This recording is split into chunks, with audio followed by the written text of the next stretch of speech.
Bismillahirrahmanirrahim. Then now we are going to study chemistry.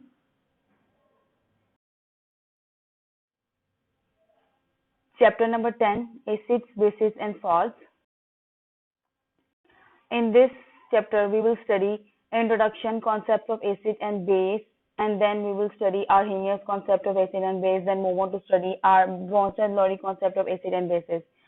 Then we will study Lewis concept of acid and base, then move on to studying general properties of acid, then we will study general properties of bases. Then we will study pH scale and indicators, then move on to studying measuring of pH solution, then we will start studying salts and its preparation, then we will study types of salt and then move on to study uses of salt, then we will study neutralization reaction and then discuss exercise and MCQs. Then at the end we will discuss short question and long question from our exercise. Today we will study introduction about acid and base, then we will study concept of acid and base. Firstly, we will study Arrhenius concept of acid and base, and in which we study Arrhenius acid, then we will study Arrhenius base, then move on to studying limitations of Arrhenius concept, then we will move on to studying new concept about acid and base, that is Bronsted-Lowry concept, in which we study Bronsted-Lowry acid, then move on to study conjugate acid and base, and then we will study amphoteric substances. Clear? Student let's have start over chapter number 10 with introduction. बेटा आपके पास chapter का name है acid, based and salt. ये 3 distinct classes हैं जिसके अंदर सारे के सारे ऑर्गेनिक इनऑर्गेनिक कंपोनेंट क्लासिफाई किए गए। ऑर्गेनिक कंपोनेंट बेटा जिनके अंदर ज्यादातर आपके पास कार्बन और हाइड्रोजन और इनकी डेरिवेटिव्स आते हैं, और इनऑर्गेनिक जिसके अंदर सारे के सारे एलिमेंट्स आ जाते हैं पीरियोडिक टेबल के एक्सेप्ट कार्बन एंड हाइड्रोजन। बेटा इसका मतलब है सारे कंपाउंड जितने भी नेचर में एग्जिस्ट करते हैं वो क्लासिफाई किया गया है किसके अंदर, एसिड, बेसिस एंड सॉल्ट के अंदर। अब बेटा हम देखते हैं हमारे पास ये एसिड, बेसिस और सॉल्ट किस तरह से डिस्कवर हुए, प्रिपेयर किए गए और हम तक पहुंचाए गए, इसको हमें इसकी नॉलेज दी गई। क्लियर? और फेमस केमिस्ट जाबर बिन हयान, इन्होंने हमारे पास क्या प्रिपेयर किया बेटा, नाइट्रिक एसिड प्रिपेयर किए, NO3, then he will prepare HCl, then prepare sulfuric acid, a king of acids. Clear? Then another chemist Lavoisier, इन्होंने हमारे पास इंट्रोड्यूस करवाए थे binary compound of oxygen. Binary compound of oxygen का मतलब है बेटा ऐसे कंपाउंड जो कि 2 ऑक्सीजन के एटम्स रखते हैं, as carbon dioxide and sulphur dioxide. और बेटा इन्होंने क्या किया, इन 2 कंपाउंड को डिसॉल्व किया वाटर के अंदर, ये बताया कि ये जो बनने वाला सोल्यूशन है ये एसिडिक कंसंट्रेशन रखता है। क्लियर? देन बेटा आपके पास आपके दूसरे एक और केमिस्ट आ जाते हैं जिनका नेम है सर हम्फ्रे डेवे। इन्होंने क्या किया बेटा आपके पास, इन्होंने बताया आपको कि ऐसे एसिड भी मौजूद हैं जिसके अंदर ऑक्सीजन नहीं होती बट वो एसिड होते हैं, जैसे HCl। और उन्होंने बेटा ये प्रूव कर दिया था कि एसिड का एक स्पेसिफिक कंपोनेंट होता है हाइड्रोजन। ठीक है? Clear? Now let's have a look on another example, like it was also discovered that water soluble metallic oxide, बेटा water soluble metallic oxide मतलब एल्यूमिनियम ऑक्साइड, आर्सेनिक ऑक्साइड के सारे होते हैं, ये भी क्या करते हैं, ये रेड लिटमस को कन्वर्ट कर देते हैं इनटू ब्लू। ये एक बेस का कैरेक्टर है बेटा। लिटमस पेपर यूज किया जाता है और लिटमस टेस्ट किया जाता है for confirming that the solution is acidic and basic. इसको हम चैप्टर में आगे डिस्कस करेंगे। The word acid is derived from the word acidus. ठीक है? ये लैटिन वर्ड है और इसका मतलब क्या है, सोर, मतलब खट्टा। ठीक है? द फर्स्ट एसिड जो हमें हमारी नॉलेज में है वो क्या कौन सी थी, एसिडिक एसिड बेटा। और एसिडिक एसिड कहाँ पे हमारे घरों में होती है बेटा, विनेगर के अंदर। जो आपका सिरका है उसके अंदर एसिडिक एसिड मौजूद होती है। क्लियर? ना बेटा आप ये देखें कि एसिड का क्या ह्यूमन के साथ कोई लिंक है? जी ऑफ कोर्स, ह्यूमन के स्टमक के अंदर बेटा लिटिल कंसंट्रेशन होती है किसकी, हाइड्रोक्लोरिक एसिड की। ठीक है? और बेटा वो किस लिए होती है बेटा, ये हेल्प करती है हमारे फूड के डाइजेशन में, फूड के ब्रेक डाउन के लिए हमें ये हेल्पफुल होती है। क्लियर? अब बेटा समटाइम क्या होता है, आपके पास आप ऐसी डाइट ले लेते हैं जिसकी वजह से आपके स्टमक के अंदर ज्यादा एसिड प्रोड्यूस हो जाती है। ज्यादातर ये जो मसला है ये ना ओल्ड एज लोगों को आता है, घरों में आपने सुना ही होगा एसिडिटी हो गई। इसमें क्या होता है, स्टमक में इरिटेशन स्टार्ट हो जाती है, ज्यादा एसिड प्रोड्यूस हो जाती है, स्टमक की वॉल डिस्टर्ब हो जाती है। ठीक है? तो बेटा इस अनकंफर्टेबल फीलिंग को इजीली ट्रीट किया जाता है by taking alkaline medicine. Alkaline medicine मतलब ऐसी मेडिसिन जिसके अंदर बेस के कंपोनेंट ज्यादा होते हैं। ठीक है? वो क्या करती है बेटा, अल्कली आपके स्टमक में जाके एसिड के साथ न्यूट्रलाइजेशन का रिएक्शन करती है। मतलब एसिड के कंपोनेंट ज्यादा थे, हमने वहां पे बेस डाल दिया, दोनों ने आपस में एक दूसरे को बैलेंस किया और आपकी ये सिचुएशन को डील किया। ठीक है? और ये वहां पे कौन सा रिएक्शन करवाएगी, the alkali neutralize acid and produce harmless chemical. बेटा न्यूट्रलाइजेशन रिएक्शन करवा के एक हार्मलेस केमिकल बनाएगी जिसको हम क्या कहते हैं, सॉल्ट। क्लियर। बाकी सॉल्व की डिस्कशन हम फर्दर इस चैप्टर में करेंगे। Clear students, now let's have a look on the concept of acid and base. बेटा आपके पास जो जनरल एसिड एंड बेस के कैरेक्टरिस्टिक्स अब बताए गए हैं, जो फाइनलाइज होने के बाद आपको कैरेक्टरिस्टिकली बता देते हैं कि ये एसिड है ये बेस है, वो क्या है उस पे नजर डालते हैं। बेटा आपके पास एसिड का पहला कैरेक्टर आता है, एसिड हैव अ सोर टेस्ट, मतलब उसका खट्टा टेस्ट होता है। फॉर एग्जांपल आपके पास बेटा घरों में सिट्रस फ्रूट्स आते हैं, जैसे ये ग्रेप फ्रूट है, लेमन जूस है, इसको कभी टेस्ट करके देखें, ये क्या होते हैं, ये आपके पास खट्टे होते हैं, सोर होते हैं, ठीक है, क्योंकि इनके अंदर एसिडिक कंपोनेंट ज्यादा होते हैं। इसी के पे अगर आप देखें तो बेस का टेस्ट बिटर होता है, ठीक है, और ये ना टच करने में स्लिपरी फील होता है। जैसे बेटा आपके पास सोप है, ये टच करने में कैसा फील होता है, स्लिपरी फील होता है। क्लियर, क्योंकि आपके जितने भी क्लीनिंग कंपोनेंट्स होते हैं ना बेटा, उनके अंदर आपके पास ये जो है ना बेस के कंपोनेंट मौजूद होते हैं। Clear. The second point is they turn blue litmus into red and bases turn red litmus into blue. बेटा ये पॉइंट मैं आपको आगे डायग्राम के साथ प्रूव करती हूँ, लिटमस पेपर के यूज के साथ इनकी क्लैरिफिकेशन आपको ज्यादा होगी। Clear. Third point is they are corrosive in concentrated form. Corrosive का मतलब होता है बेटा बर्निंग इफेक्ट रखने वाले। अगर आपके ऊपर कंसंट्रेटेड ड्रॉप ऑफ एसिड का गिरे तो बेटा वो जिस स्किन के पोर्शन पे गिरेगा वो जल जाएगी, ठीक है। On the other hand they are bases are non corrosive, लेकिन कुछ एक बेसिस जैसे NaOH QH अगर कंसंट्रेटेड फॉर्म में हो, मतलब उनमें वाटर की सोल्यूशन ना हो, तो बेटा वो भी क्रूसिव इफेक्ट रखते हैं। Fourth point is they their aqueous solution conduct electric current and the bases also have same property like this, aqueous solution conduct electric current। मतलब इन दोनों को अगर पानी में डिसॉल्व करवाया जाए, aqueous मीन वाटर सोल्यूशन, वो सोल्यूशन जिसके अंदर वाटर मेजर कंपोनेंट हो, aqueous सोल्यूशन, वो अगर इसमें आप दोनों को उसमें डिसॉल्व करवाएं तो बेटा आपके पास ये दोनों सोल्यूशन इलेक्ट्रिक करंट को कंडक्ट करवाएंगे। Clear ji students, now let's have a look on the diagram. बेटा इसमें आपके पास लिटमस पेपर और उसकी टेस्टिंग दिखाई हुई है। बेटा हमारे पास दो तरह के लिटमस पेपर होते हैं, एक होता है blue litmus paper that is, and एक होता है रेड लिटमस पेपर। बेटा जब आप ब्लू लिटमस पेपर को किसी सोल्यूशन में डिप करें उसका कलर हो जाए रेड, इसका मतलब क्या होता है कि ये जो सोल्यूशन है ये कंटेन करता है एसिडिक कंपोनेंट, ठीक है। ये आपका सेकंड पॉइंट क्लियर हुआ। एंड अगर आप रेड लिटमस पेपर लें और उसको डिप करें किसी भी सोल्यूशन में और उसका कलर हो जाए ब्लू, तो इसका मतलब है इसमें बेस कंपोनेंट प्रेजेंट है। और अगर इनका कलर चेंज ना हो तो इसका मतलब है कि ये न्यूट्रल सोल्यूशन है, ना एसिड है ना बेस है, दोनों की इक्वल कंसंट्रेशन होगी या ये एक न्यूट्रल सोल्यूशन होगा। Clear. Now topic that is Arrhenius concept of acid and bases.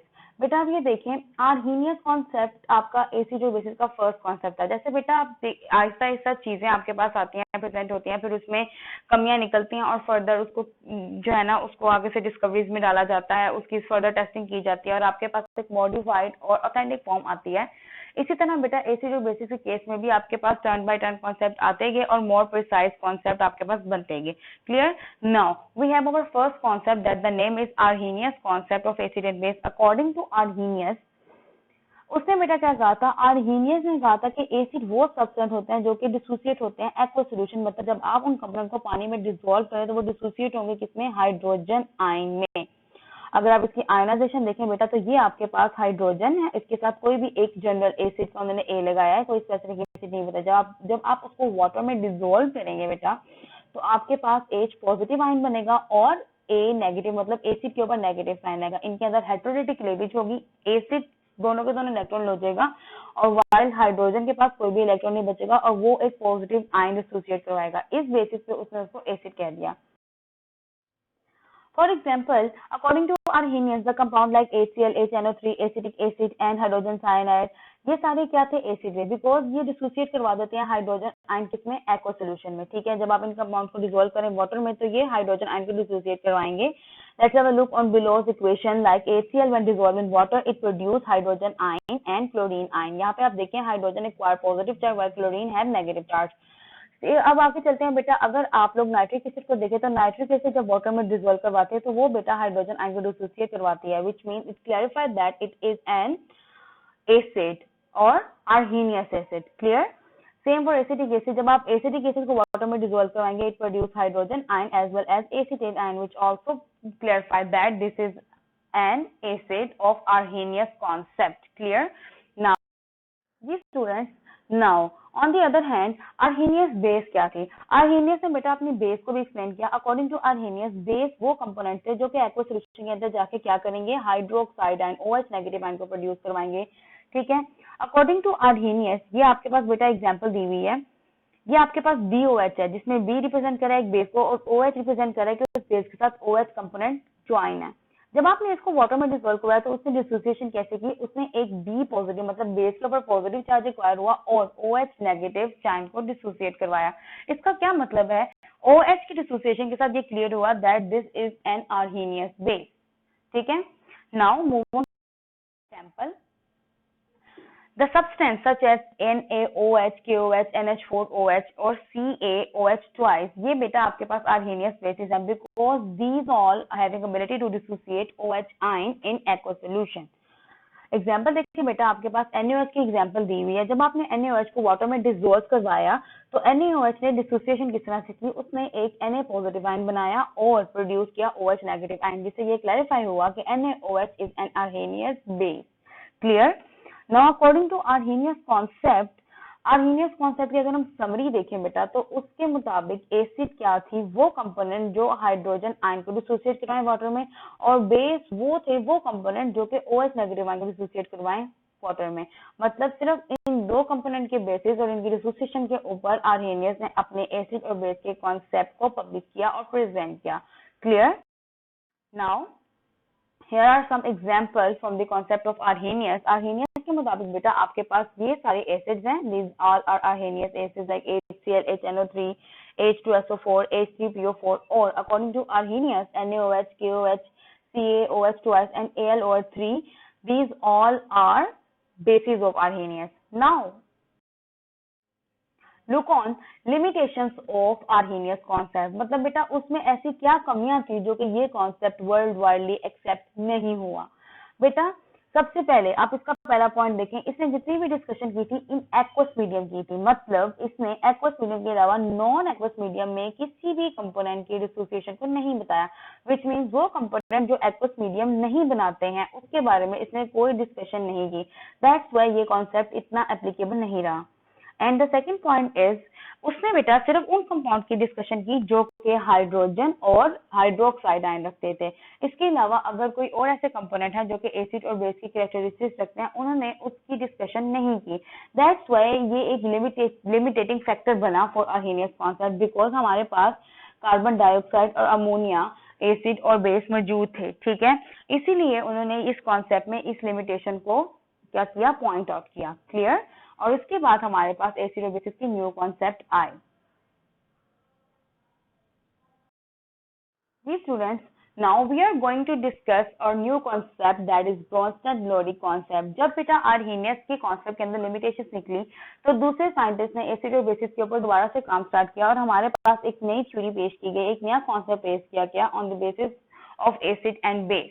ठीक है, नाउ बेटा आपके पास दो साइंटिस्ट यहाँ पे थे, एक ब्रोंस्टेड दूसरा लोरी, जिन्होंने इंडिपेंडेंटली अपना कॉन्सेप्ट पेश किया था ऑन एसिड एंड बेस, और दोनों का जो कॉन्सेप्ट था वो किससे बेस करता था, प्रोटॉन ट्रांसफर के ऊपर। ठीक है, इस कॉन्सेप्ट को देखते हैं। According to this concept, Bronsted Lowry concept के मुताबिक आपके पास एसिड क्या थी, मतलब कि ब्रोंस्टेड लोरी ने एसिड किस कंपोनेंट को कहा था, उन्होंने कहा था वो सब्सटेंस या आयन या मॉलिक्यूल जो कि डोनेट कर सकते हैं एक प्रोटॉन किसी दूसरे सब्सटेंस को, उसको हम एसिड कहते हैं। Clear?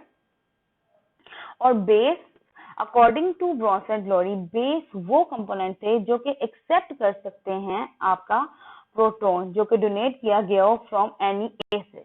Clear?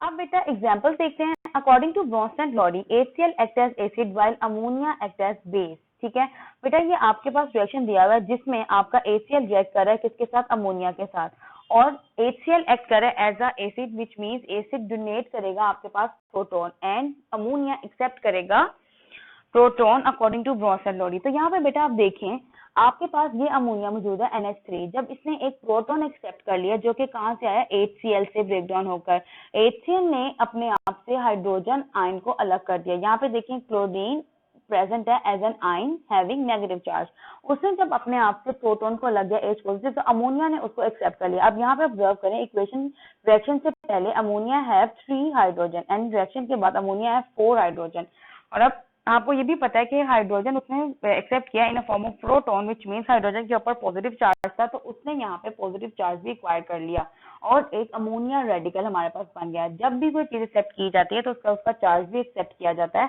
That's why ammonia grab positive charge, और उसको पूरी स्पीशीज के ऊपर हमने शो किया। Clear? Now let's have a look at another example for Bronsted-Lowry concept that when HCl dissolved in water, HCl acts as acid while water acts as base. Look at equation given below. Here is HCl which acts as ace and donate proton, and here is water which acts as base and accept proton. यहाँ पे आप देखें water के पास 2 hydrogen है, जबकि equation के दूसरी side पे जब रिएक्शन प्रोसीड हो गया है तो यहाँ पे आपके पास H3 which means उसने हाइड्रोजन यानी प्रोटॉन एक्सेप्ट किया, H पॉजिटिव एक्सेप्ट किया, H पॉजिटिव एक्सेप्ट किया तो H3 हो गया और साथ पॉजिटिव साइन एक्सेप्ट किया तो पूरी स्पीशीज के ऊपर हमने पॉजिटिव साइन को शो कर दिया। एंड HCl ने उसी तरह काम किया जैसे पिछले इक्वेशन पे काम किया था। HCl ने अपने आप से हाइड्रोजन आयन को अलग कर दिया और यहाँ पे Cl नेगेटिव आयन के तौर पे प्रेजेंट है। अब बेटा यहाँ पे 2 वर्ड्स हैं, conjugate acid and conjugate base, ये हम अभी डिस्क्राइब करते हैं। नाउ आप देखें आपके पास अब दोनों इक्वेशंस रिवर्सिबल रिएक्शन है। ये एरो रिप्रेजेंट करता है क्या? Reversible reaction. तो रिवर्सिबल रिएक्शन में हमारा पहला केस आता है फॉरवर्ड रिएक्शन। यहाँ पे देखें बेटा फॉरवर्ड रिएक्शन में जब HCl ने वाटर के साथ रिएक्ट किया तो HCl ने क्या किया? डोनेट किया प्रोटॉन, H पॉजिटिव डोनेट किया, वेयर एज वाटर ने किया बेस, उसने एक्सेप्ट कर लिया। ये आपको क्लियर है? Now let's have a look on the second side of reversible reaction. आपको अच्छे से पता है बेटा रिवर्सिबल रिएक्शन में फॉरवर्ड रिएक्शन के बाद हम हमेशा रिवर्स रिएक्शन को देखते हैं जो कि उसकी सेकंड साइड होती है हमेशा। यहाँ पे आप देखें आपके पास सेकंड साइड पे कौन कौन से रिएक्टेंट और प्रोडक्ट जो बन गए हैं वो मौजूद हैं। वो क्या है? वो आपके पास हाइड्रोनियम आयन है और क्लोरीन आयन है। बेटा अगर रिवर्सिबल रिएक्शन में देखें तो हमारे ये दोनों कंपोनेंट्स ये रिएक्ट करेंगे तो इन रिवर्स रिएक्शन जो क्लोरीन है वो एक्ट करेगा एज अ बेस, क्योंकि बेटा यहाँ पे देखिए क्लोरीन के पास अब प्रोटॉन मौजूद नहीं है। अब उसने जब रिएक्शन को प्रोसीड करवाया तो वो क्लोरीन आयन से HCl बना, which mean it accept a proton, so it acts as a conjugate base of HCl and hydronium ion जिसके पास एक प्रोटॉन मौजूद है उसने यहाँ पे कैसे एक्ट किया? उसने यहाँ पे एसिड के तौर पे एक्ट किया क्योंकि उसने यहाँ पे डोनेट किया प्रोटॉन किसको?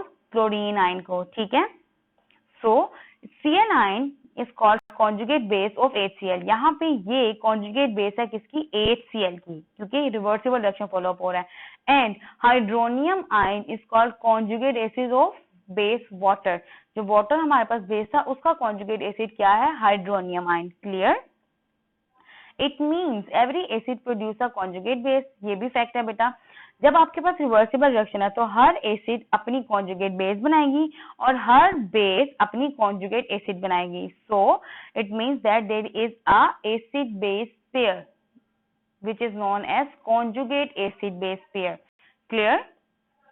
So conjugate means joined together as a pair. बेटा जाहिर ही बात है, यहाँ पे देखें एसिड और बेस है और ये इसके कॉन्जुगेट एसिड एंड बेस है। सो इसका मतलब ये है कि ज्वाइन एज अ पेयर, ये दोनों काम ही ऐसे करेंगे कि एज अ पेयरिंग इनको काम करना पड़ेगा, इनका पेयर जरूर बनेगा। क्लियर? फ्रॉम ब्रॉन्स्टेड-लॉरी कॉन्सेप्ट हमें क्लैरिफिकेशन किस चीज की मिली? हमें क्लैरिफिकेशन मिली a conjugate acid is a species formed by accepting a proton by a base. Conjugate acid वो स्पीशी है जो कि बेस से प्रोटॉन को एक्सेप्ट करती है and a conjugate base is formed by donating a proton by an acid. ठीक है, अब वही बात आ गई, वो एसिड से डोनेट करेगी प्रोटॉन को और वो एक्सेप्ट करेगी बेस से प्रोटॉन को, उसको कॉन्जुगेट एसिड और बेस कहेंगे। Clear? Now conjugate acid base pair differ from one and other by single proton. ये सिंगल प्रोटॉन का डिफरेंस रखते हैं। आपको अच्छे से पता है जब वो प्रोटॉन एक्सेप्ट करेगा और बाद में वो एक्ट करेगा एज अ कॉन्जुगेट एसिड और as a conjugate base. Acceptance और डोनेशन के ऊपर ही ये सारा काम चल रहा है। Clear? Now let's have a look on another equation, that is we have acetic acid as an acid and water as a base over here. So इसका रिएक्शन बेटा प्रोसीड हुआ और इसने क्या किया? यहाँ पे आप देखें आपका एसीटेट आयन बन गया, उसने क्या किया? एसिड ने प्रोटॉन ट्रांसफर किया और प्रूव किया कि वो ब्रॉन्स्टेड-लॉरी एसिड है और वाटर ने एक्सेप्ट किया और ये प्रूव हो गया कि वाटर ब्रॉन्स्टेड-लॉरी बेस के तौर पर एक्ट कर रहा है यहाँ पे। अब यहाँ पे हमारे पास दूसरी साइड पे कॉन्जुगेट बेस बन गई है उसकी जो कि एक्सेप्ट करेगी proton from conjugate acid of as hydronium ion. ठीक हो गया? Now यहाँ पे जो चीज क्लैरिफाई है, according to Bronsted-Lowry concept, an acid and a base always work together to transfer proton. बेटा ये भी एक फैक्ट है। ब्रोंस्टेड लोरी के मुताबिक उसने क्या कहा कि एसिड और बेस काम ही तब करेंगे जब वहां पर दोनों इकट्ठे मौजूद होंगे। एक एसिड जब प्रोटॉन को ट्रांसफर करेगी दूसरे बेस में, तब वो दोनों एक दूसरे का काम करेंगे। और जाहिर बात है, जब ये प्रोटॉन को ट्रांसफर करेगी, ये डोनेट करेगी, ये एक्सेप्ट करेगी, तभी तो हमारे पास कॉन्जुगेट बेस और कॉन्जुगेट एसिड बनेगा। और जब ये दोबारा से एक दूसरे को प्रोटॉन शिफ्ट करेंगे और एक्सेप्ट करेंगे तो दोबारा से एसिड बेस बन जाएगा। तो ये दोनों आपस में एक दूसरे के साथ टुगेदर फॉर्म में काम करते हैं। क्लियर?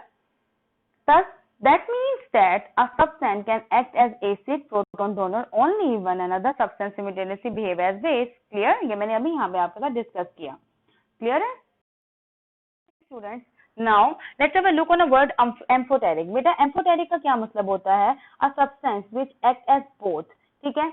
अकॉर्डिंग टू ब्रोंस्टेड लोरी, बेटा वो सब्सटेंस जो कि acid as well as base के तौर पर भी काम कर सकता है, लेकिन वो ये देखता है कि दूसरा रिएक्टेंट उसकी नेचर क्या है, उस पर डिपेंड करते हुए वो एसिड और बेस के तौर पर काम कर लेता है। उसके पास ये एबिलिटी होती है कि वो एक्ट कर ले as acid as well as base. ठीक है, इसकी एग्जांपल देखते हैं। बेटा आपके पास वाटर है, वाटर एक्ट करता है as a base when it react with HCl। अभी हमने इसकी इक्वेशन डिस्कस की है। ठीक है, क्योंकि बेटा HCl have ability to transfer और टू डोनेट इट्स प्रोटॉन, इसलिए वाटर वहां पे रिएक्ट करता है एज अ बेस। लेकिन अगर हम इस रिएक्शन को देखें, जब वाटर एसिड के तौर पे काम करता है, वो रिएक्शन है अमोनिया का। आप इस इक्वेशन को देखें, when water react with ammonia, water react करता है एज एन एसिड, क्योंकि बेटा अमोनिया ब्रोंस्टेड लोरी बेस के तौर पे काम करती है। अब यहाँ पे देखिए इस इक्वेशन में, in forward reaction ammonia have ability to grab a proton from water. तो क्या करता है बेटा, वाटर एज ए एसिड के तौर पे काम करता है और एक proton H positive ion ammonia को डोनेट कर देता है और वो बना देता है NH4 पॉजिटिव अमोनियम रेडिकल। ठीक है, और क्या बन जाता है, OH नेगेटिव। ठीक है, इससे ये प्रूव होगा कि वाटर एक्ट कर सकता है as acid as well as base. Substance that can behave as an acid as well as base is called amphoteric substance. और यहाँ आपके पास एग्जांपल है किसकी, वाटर की। क्लियर? नाउ हमने अपना ब्रोंस्टेड लोरी कॉन्सेप्ट सारा देखा। अब ब्रोंस्टेड लोरी के अंदर कौन सी लिमिटेशंस थी जिसकी वजह से ब्रोंस्टेड लोरी कॉन्सेप्ट को वर्ल्ड वाइडली एक्सेप्ट नहीं किया गया, वो देखते हैं। The first limitation for Bronsted Lowry concept is it has been observed that there are certain substances which behave as an acid. They do not have ability to donate a proton. बेटा हमारे पास कुछ ऐसे substance भी मौजूद थे जो donate नहीं करते थे प्रोटॉन, लेकिन फिर भी एक्ट करते थे एज अ एसिड, जैसे SO3। That's why Bronsted Lowry के लिए ये एक उसका टर्निंग पॉइंट बना या बैक पॉइंट बना।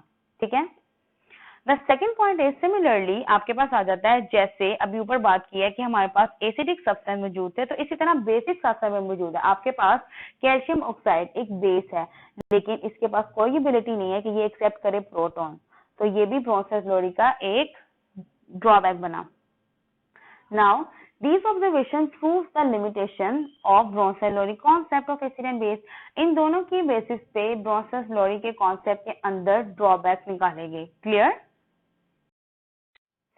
अब आप बेटा देखें, आपके पास आपकी बुक में ये बॉक्स है, डू यू नो, इसमें उन्होंने क्या बताया, all Arrhenius acids are Bronsted Lowry base. मतलब कि जितनी भी आर्हीनियस एसिड्स हैं, अभी हमने पीछे आर्हीनियस के कॉन्सेप्ट को पढ़ा, उसकी जितनी भी एसिड है वो ब्रोंस्टेड लोरी एसिड हो सकते हैं, but except OH other Bronsted Lowry base are not Arrhenius bases. लेकिन अगर आप बेसिस पे ये चीज अप्लाई करें तो जो ब्रोंस्टेड लोरी की बेसिस है वो आर्हीनियस की बेसिस नहीं हो सकती एक्सेप्ट OH। क्लियर? ये एक आपके पास एक सिर्फ एक्स्ट्रा इन्फॉर्मेशन दी है, MCQ वगैरह के लिए आ सकती है, आप इसको एज सच मेमोराइज करें।